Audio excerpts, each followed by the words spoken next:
ओम।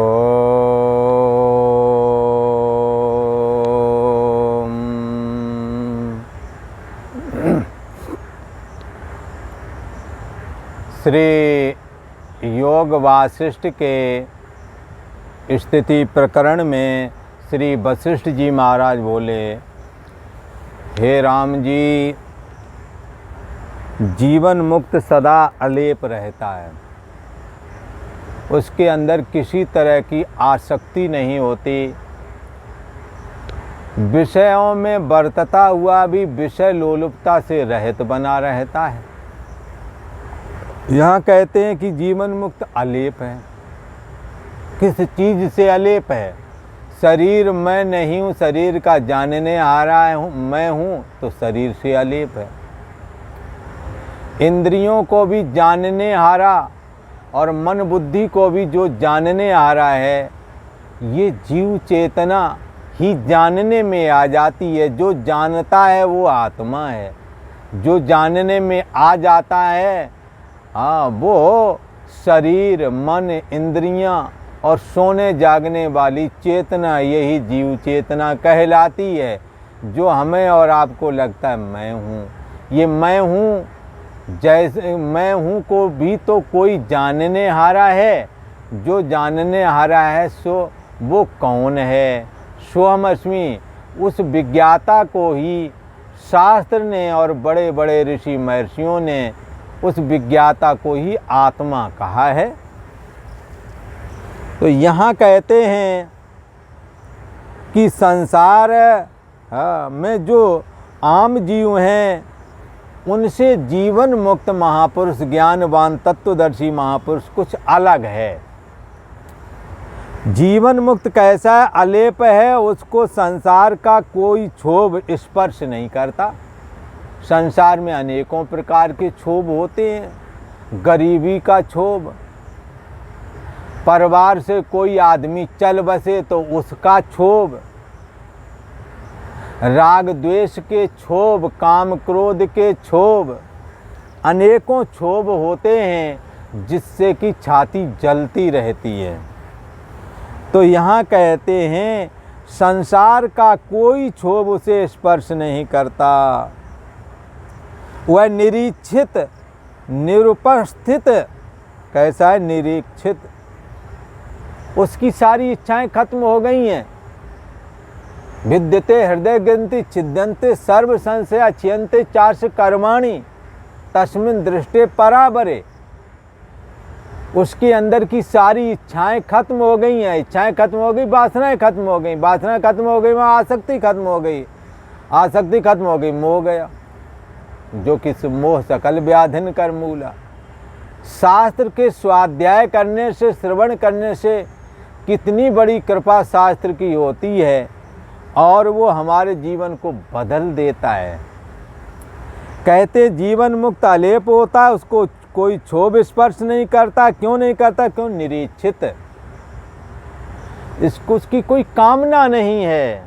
और कामना ना हो तो घर में ही रहो, कोई चिंता वाली बात नहीं। काम्या नाम कर्मणाम न्यासम संन्यासम कवयो विदु। कामना यदि छूट गई तो आप घर में कैसे भी कपड़े पहनो, कैसे भी रहो, कामनाएं आपके अंदर है नहीं, सन्यासी ही हो। गे ऐसा नित्य सन्यासी, कामनाएं छूट गई। और दूसरा क्या? उसको नित्य सन्यासी समझना किसको? यो न द्वेष न कांक्षति ही, जिसका कहीं राग द्वेष नहीं रह गया, जिसकी कामनाएं खत्म हो चुकी हैं। ऐसा ऐसे के लिए कहा है गेया स नित्य सन्यासी। वो नित्य ही सन्यासी है, प्रति क्षण सन्यास में ही विश्राम ले रहा है। तो कह रहे हैं कि वो निरीक्षित हो जाता है। ज्ञानवान महापुरुष, आत्मा को जानने वाला तत्वदर्शी निरीक्षित हो जाता है। निरुपस्थित, हम लोग शरीर से जुड़ कर के उपस्थित हैं, पर वो कैसा है? शरीर से में दिखता हुआ भी शरीर से रहित उपस्थित है। निर्लेप, कहीं पर भी जाए, कुछ भी खाए पिए, कुछ भी करे, इंद्रियां उसकी निर्लेप ही रहते हैं। क्यों निर्लेप रहते हैं? क्योंकि निर्लेप आत्मा को मैं बुद्धि करके जानता है। इस करके संसार का कोई क्षोभ उसको स्पर्श नहीं करता। जितने भी क्षोभ हैं सबसे वो रहित हो जाता है, शोक से रहित है और चित्त जड़ ग्रंथि से मुक्त हो गया है। हृदय ग्रंथि भिद्यते भिद्यते हृदय ग्रंथि। कैसा है? जब जड़ चेतन की गांठ कट गई, केवल चैतन्य सत्ता मात्र मैं हूँ ऐसा जान गया, इससे क्या स्थिति उसकी हो गई है? नित्य मुक्त हो गया है, देह के रहते देह भाव से रहित हो गया है। इसलिए ये जीव भाव की ग्रंथि से वो मुक्त हो गया है। कैसा बन गया? परमानंद स्वरूप हो गया है। तृष्णा रूपी सूत्र के जाल से जो पुरुष निकल गया है, राम जी, तृष्णा रूपी सूत्र के जाल से जो पुरुष निकल गया, राम जी, वही सूरमा है। सूरमा उसी को कहते हैं जिसने आकर जन्म लिया उसने एक दिन कूच किया है। ये संसार की ये रीति है, जिसने जन्म लिया उसने इस संसार से जाना भी है। परंतु यही तैरुजिता सर्गो ये साम्य स्थितम बना। कहते हैं इस शरीर के छोड़ने से पहले काम क्रोध भवोद बेगम स युक्तः स सुखी नरः। गीता का श्लोक कैसे? शक्नोति हैव या सोढुम, शक्नोति हैव या सोढुम प्राक शरीर विमोक्षणात् काम क्रोध भवोद बेगम स युक्तः स सुखी नरः। कहते हैं कि जिसने तृष्णा रूपी जाल काट दिया, कैसा? यही भी तैर जिता सर्गो। हाँ, ये मन को निर्दोष और सम बना लिया। और क्या किया खास? शक्नोति हैव या सोढुम, शरीर के छोड़ने से पहले काम का वेग आया थाम लिया, नहीं आया ये बात नहीं कहते। क्रोध का वेग आया थाम लिया, काम क्रोध भवेद बेगम, जो वेग आए उनको सह लिया, गलत काम नहीं किए। सयुक्तः, इसका मतलब है वो योगी है, इसका मतलब है उसका मन निर्मल है, इसका मतलब है वो परमात्म चिंतन करता है, उसके अंदर वैराग्य है, उसने संसार के मिथ्यात्व का निश्चय किया है, विषयों में दोष दृष्टि उसे दिख गई है लगता। इसलिए शक्नोति हैव या सोढुम प्राक शरीर विमोक्षणात्, शरीर छोड़ने से पहले उसने काम क्रोध लोभ आदि एक के वेग सह लिए, पर गलत काम नहीं किया। सह दुख सिकवा न करे। सयुक्तः स सुखी नरः, वही सुखी आदमी है जिस पुरुष ने तृष्णा नष्ट नहीं की, राम जी, वो दुख पाता है। तृष्णा रूपी सूत्र के जाल से जो पुरुष निकल गया, ये पुरुष कामना से निकल गया है। और ये सूरमा कहने योग्य है, जिस पुरुष ने तृष्णा को नष्ट नहीं किया वह अनेक जन्म दुख पावेगा। जब तृष्णा घटती है राम जी, तब मन भी सूक्ष्म हो जाता है, और जब भोग की तृष्णा नष्ट होती है तब मन भी नष्ट हो जाता है। इसलिए कबीर दास ने कहा, मन मुआ ना माया मुई भला, मर मर गए शरीर, आशा तृष्णा ना मरे, कह गए दास कबीर। ये आशा तृष्णा बड़ी खतरनाक है। ये तृष्णा सापिन के ही नहीं जा रहा, ये तृष्णा ने किसको नहीं जलाया। कुअस जाए न व्यापी माया, प्रभुता पाए काय मद नाई। ऐसा कौन है जिसे घमंड नहीं हुआ, प्रभुता मिली हो, घमंड ना हुआ हो। कहते हैं राम जी, जैसे भले नौकर अपने स्वामी के निमित्त युद्ध भूमि में इस शरीर का त्याग तिनके के समान कर देते हैं और युद्ध करते हैं, और उससे स्वामी की विजय होती है। पर जो दुष्ट सेवक हैं, जो दुष्ट योद्धा हैं, वो भाग जाते, न वो अपना शरीर नहीं त्यागते। युद्ध में जान की बाजी लगा करके युद्ध नहीं करेंगे तो युद्ध नहीं जीतेंगे। पर जो दुष्ट लोग हैं वो नहीं, ये युद्ध के समय में जब आक्रमण होता है युद्ध भूमि में, वो प्राण नहीं त्यागते, भाग जाते हैं। ऐसे लोगों को शत्रु फिर पकड़ करके मार देते हैं। इसलिए सामने होकर के युद्ध करना चाहिए एक सैनिक को। तैसे ही मन का उदय होना जीवों को दुख का कारण है। राम जी, मन का उदय होना जीवों को दुख का कारण है। मन का नष्ट होना ही सुखदाई बताया गया है। और मन का नष्ट होना क्या है? मन की कामनाओं का अंत कर दो, मन नष्ट हो जाएगा। मनस्य अमनी भावे द्वैतम नैवोपलब्धते है। मन के अमन हो जाने पर फिर द्वैत उपलब्ध नहीं होता, क्योंकि वासना और कामनाओं से ही तो मन बना है। हाँ? वासनाओं कामनाओं के ढेर का नाम ही तो मन है। तब जब वासनाएं और कामनाएं निकाल दी तो मन भी अमन हो जाता है। हे राम जी, मन कैसा है? विषय लोलुपता से बढ़ जाता है, और विषय लोलुपता यदि छोड़ जाएं, संसार को सत देखते हैं, तो फिर मन क्या होता है? मन बढ़ता ही जाता है।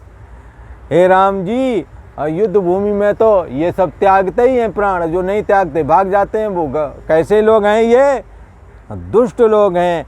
ऐसे ही मन का उदय होना और मन का ना उदय होना का मतलब कामनाएं और वासनाएं रोक ली आपने, तो ये आपको सुखदाई हो जाएगा, इसमें भक्ति कर सकते हैं। और मन विषयों की ओर जा रहा, उसमें संसार भर गया तो भक्ति कैसे हो?